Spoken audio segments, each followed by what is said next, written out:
Assalamualaikum warahmatullahi wabarakatuh. Alhamdulillahirabbil alamin. Wassalatu wassalamu ala asyrafil anbiya'i wal mursalin wa ala alihi wa ashabihi ajmain. Asyhadu an la ilaha illallah wa asyhadu Muhammadan abduhu wa rasuluh sallallahu alaihi wasallam.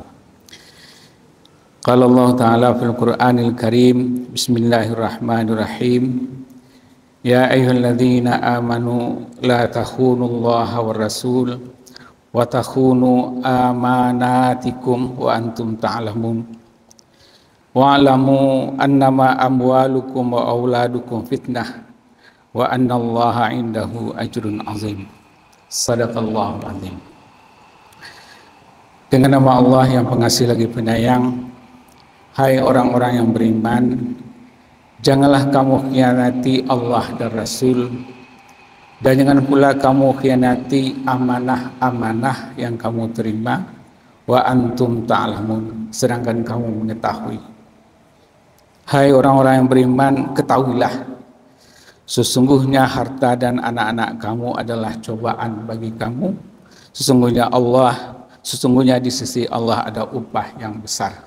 Maha benar Allah dengan segala firman-Nya. Kaum muslimin jamaah zuhur yang berbahagia, pertama dan utama sekali puji syukur kita kembalikan kehadirat Allah Subhanahu wa taala. Alhamdulillahirabbil alamin. Dengan kesehatan dan iman kita datang ke masjid ini dalam rangka melaksanakan salat zuhur berjamaah. Mudah-mudahan seluruh ibadah kita yang telah sedang dan akan kita lakukan diterimanya dan dibalasi dengan balasan yang berlipat ganda. Amin amin ya rabbal alamin. Kemudian salawat dan salam kita mohonkan kepada Allah untuk dilimpahkan kepada arwah junjungan kita Nabi Muhammad sallallahu alaihi wasallam. Allahumma shalli ala sayyidina Muhammad. Kaum muslimin jamaah zuhur yang berbahagia, hari ini tanggal 30 September. Bagi kita sebagai rakyat bangsa Indonesia, 59 tahun yang berlalu, dan beberapa hari ini di TV diulang satu peringatan yang memilukan bagi kita sebagai warga bangsa Indonesia, yaitu gerakan G30 SPKI. Yang kedua, jangan lupa bahwa tanggal 30 September sore 15 tahun yang berlalu itu di negeri kita yang tercinta ini, Ranah Minang, terjadi gempa besar. Kaum muslimin, kalau kita kembali kepada Al-Quran, saya kira sangat banyak sekali Al-Quran bercerita, bersejarah tentang perilaku umat manusia, tentang peristiwa-peristiwa alam. Di antaranya perilaku umat manusia itu menjadi tidak baik adalah karena pengkhianatan. Kalau kita lihat, pengkhianat itu bukan orang biasa, bukan orang biasa saja, tetapi juga pengkhianat itu keturunan orang baik-baik. Contoh, Nabi Musa punya pengikut, tapi yang pengkhianat itu pengikutnya. Nabi kita diabadikan, Nabi Yakub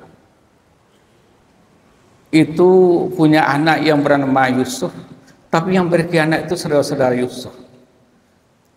Makanya ayat yang saya bacakan tadi, mungkin cobaan-cobaan yang kita terima itu berkaitan dengan pengkhianatan. Kalau kita mau buka kamus bahasa Indonesia, khianat itu artinya adalah orang yang tidak jujur, orang yang melanggar janji, orang yang melanggar sumpah. Sederhananya seperti itu. Maka orang-orang yang melanggar janji, orang-orang yang tidak jujur, orang-orang yang melanggar sumpah, itulah yang pengkhianat. Kalau kita kembalikan umpamanya ke sejarah negara kita Republik Indonesia tahun 65 itu, memang orang-orang dekat penguasa yang berkhianat itu. Walaupun sekarang itu dan kemarin sudah ada pidato dari Ketua MPR penghapusan TAP MPR yang berkaitan dengan 3 presiden sebelumnya, Presiden Soekarno, Presiden Soeharto, dan Gus Dur. Tetapi saya kira sejarah itu jangan dilupakan. Bahwa dalam hidup ini ada pengkhianat-pengkhianat. Makanya ini saya kira ini menjadi catatan, menjadi evaluasi bagi kita semuanya, dan itu bukan sesuatu yang harus ditiru. Kadang-kadang kan ada juga yang nyeleneh itu. Oh, kalau soal pengkhianat sejak dulu anak para nabi pun pengkhianat, keturunan orang-orang baik-baik itu pengkhianat. Itu bukan kita tiru, bukan kita lanjutkan, tetapi kita belajar dari situ. Kalau dikaitkan dengan ayat ini bahwa berkhianat itu berkaitan dengan Allah dan Rasul, yang kita terima amanah itu adalah sesuai dengan apa yang sudah kita lakukan, janji yang sudah kita ucapkan. Pamannya begini, kita yang masuk masjid ini saya kira sudah bersyahadat, asyhadu an la ilaha illallah wa asyhadu Muhammadar Rasulullah. Sekarang kalau kita tanya, apakah kita sudah melaksanakan syahadat kita itu dengan baik? Apakah kita tidak berkhianat? Dan itu kita lanjutkan berupa tingkah laku kita, perbuatan kita, ucapan kita dalam salat. Umpamanya yang membaca doa iftitah, pada akhir doa iftitah itu kita baca, inna salati wa nusuki wa mahyaya wa mamati lillahi rabbil alamin. Sesungguhnya salatku, hidup matiku, dan seluruh usahaku hanya untuk Allah. Sekarang pertanyaannya, apakah kita memang sudah jujur tentang itu? Apakah kita tidak ada yang berkhianat? Kalau peristiwa yang kedua saya sebutkan tentang gempa besar yang terjadi 30 September 2009 itu, apakah mungkin juga kena berkhianat? Saya kira mungkin.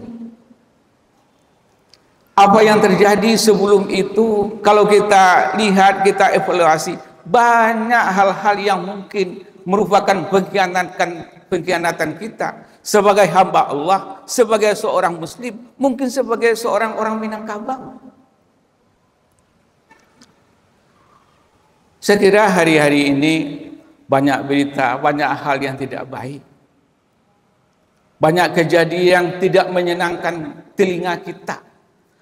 Banyak film yang diputar, YouTube yang dikirimkan kepada kita, tidak menyenangkan hati kita. Apakah ini tidak sebagian perilaku para pengkhianat? Kaum muslimin, dalam ilmu sosiologi ada namanya status dan fungsi. Saya di rumah, status saya itu adalah sebagai ayah, sebagai suami. Kalau pulang kampung saya sebagai mama. Kalau saya di kampus itu sebagai guru, sebagai dosen. Kalau saya di musala saya sebagai ketua musala. Kalau rangkaian ayat tadi, jangan kamu khianati amanah-amanah yang kamu terima. Maka status yang kita punyai di belakang itu ada fungsi-fungsi. Fungsi itu adalah amanah yang harus kita laksanakan. Dulu guru saya namanya Pak Persudi Suparlan, banyak petaka itu terjadi karena orang lupa status dan lupa fungsi-fungsi yang dia jalankan. Guru seharusnya mendidik, tapi membuat petaka bagi muridnya. Polisi seharusnya kita merasa aman, tapi ada di antaranya merasa kita tidak aman. Para pemimpin yang harusnya tempat kita mengadu, tapi ada di antara kalau kita mengadu kita menjadi susah, resah. Itu adalah bagian dari pengkhianat.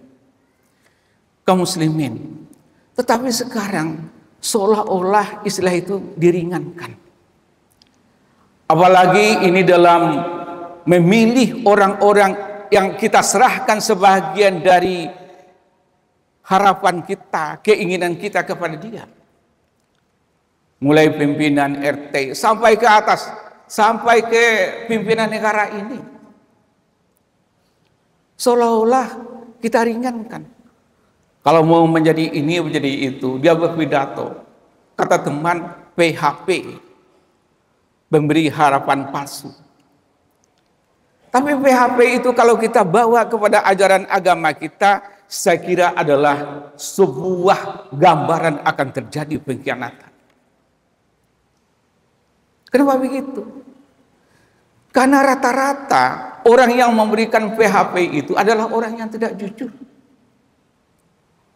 Orang yang suka lupa janji. Kalau orang yang suka janji itu, suka lupa janji itu, dalam hadis Nabi disebutkan sebagai orang munafik. Saya akan bacakan hadis yang masyhur, yang populer, mungkin hafal bagi kita semua. Dari Abi Hurairah, ridha Allah terhadap dia, Rasulullah SAW bersabda, ada 3 ayatul munafiqi thalathun. 3 tanda orang-orang munafik. 1, idza haddatsa kadzdzaba. Kalau ngomong dusta. Sekarang kadang-kadang kita ketawa karena ada yang lucu-lucu. 10 tahun berlalu pidatonya kayak begini, 5 tahun berlalu pidatonya kayak begini. Sudah tuh lupa saja. Padahal kalau kita kembalikan kepada status dan fungsi, dia itu adalah orang yang bertanggung jawab. Kenapa begitu? Saya kira orang semakin tinggi statusnya, apalagi kalau disumpah secara agama, disumpah menurut negara, saya kira tanggung jawabnya akan semakin tinggi.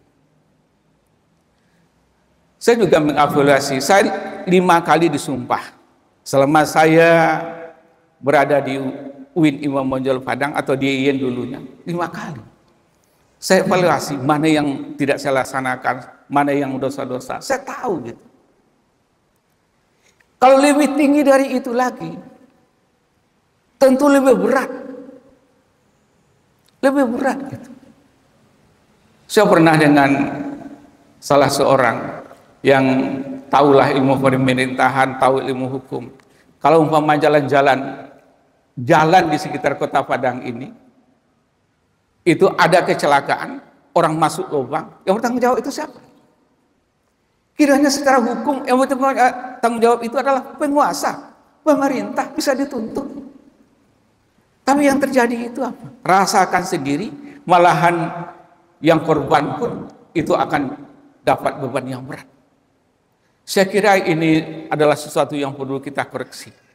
Apalagi 2 bulan lagi kita akan memilih penguasa yang kita serahkan sebagian harapan kita kepada mereka. Mudah-mudahan kita memilih orang-orang yang tidak munafik. Tanda yang kedua adalah wa idza wa'ada akhlafa. Kalau berjanji mungkir, lupa janji. Wa idza tumina khana. Yang ketiga adalah kalau diberi kepercayaan khianat. Inilah yang perlu kita catat. Saya kira ajaran agama kita bukan hanya tentang salat, zakat, puasa, tetapi juga adalah bagaimana kehidupan bernegara. Karena kita hidup di sini supaya aman, nanti kembali aman juga. Baldatun thayyibatun wa rabbun ghafur. Tentu kita tidak boleh putus asa. Sebagaimana Yakub juga tidak putus asa melihat, menonton, mengamati perilaku anak-anaknya. Mudah-mudahan negara kita ini menjadi negara yang baik, negeri kita ini negeri yang baik. Baldatun thayyibatun wa rabbun ghafur. Negeri yang aman nyaman, dapat ampunan dari Allah Subhanahu wa taala. Kita kembali nanti juga dalam kondisi aman masuk surga Jannatul Naim. Fa'taburu ya ulil absar la'alakum turhamun. Assalamualaikum warahmatullahi wabarakatuh.